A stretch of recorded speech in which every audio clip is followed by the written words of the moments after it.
Hey, this is Ash from Horror Fix, and in case you've been living under a rock, you've probably heard about the new sci-fi horror series from Netflix called Stranger Things. Well, I'm going to ask the question, is Stranger Things really the new thing? And is it a great thing? And I think the answer to that is probably going to be yes. It's a 7 to 8 part series that was just released a couple of weeks ago, Netflix original series. And Stranger Things does a lot of things really, really well.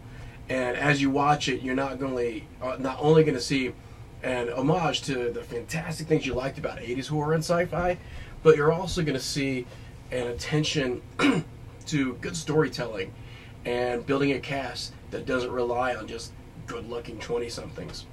So for starters, let's go ahead and take a look at the story of Stranger Things.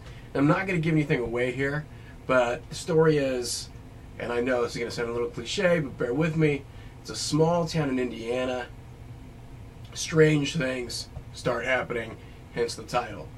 A lot of the story revolves actually around a younger cast, which is a really, really good move because we don't see that often in horror films. We see it sometimes in sci-fi films like E.T. and Super 8, for example. But we don't really see it in horror films that often. Horror films tend to rely on 20 to 30-something or college-age kids. And we've really embedded that cliche so firmly into just about everything that we do that it's really hard not to feel that those tropes are present in just about every movie that we see.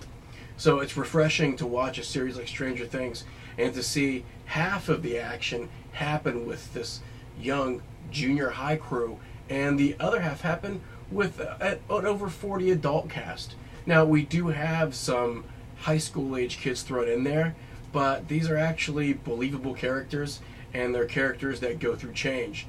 And that's something that's really important about Stranger Things that it also attempts to do, is it shows you that characters change, that there is a human evolution to a personality, and that going through a exhausting, terrifying, supernatural kind of event can bring out the best and the worst of people.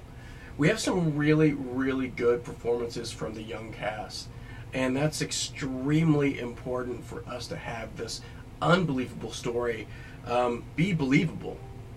And they do a great job here. These are archetypes of kids that you hung out with when you were in grade school, when you were in junior high, and probably even in high school. And those same archetypes also hold true for our slightly older young adult cast. And I like the fact that our adults also are a little more multifaceted than the usual stereotypes that you see in a lot of horror films. And the great thing about it is that these characters, because the characters themselves and their interactions are so engaging, they also help move that story along.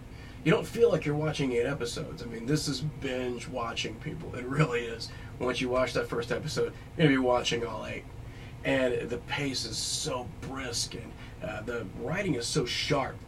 It really is, and this is a huge, huge endorsement, not only for me, but from the other people here at Horror Fix.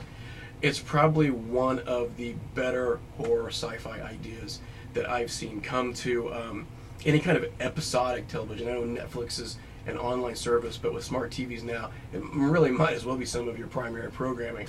It's one of the best things that I've seen come to episodic storytelling for the horror and sci-fi genre in a really, really long time. We do have some recognizable faces, especially with the older cast, Winona Ryder, Matthew Modine, for example, which I think are again, both sort of throwbacks to this fantastic age of horror sci-fi storytelling that we had in the 80s and 90s. So, do I recommend Stranger Things? I recommend it wholeheartedly. If you have Netflix, seek it out immediately and carve out about 8 hours of your time.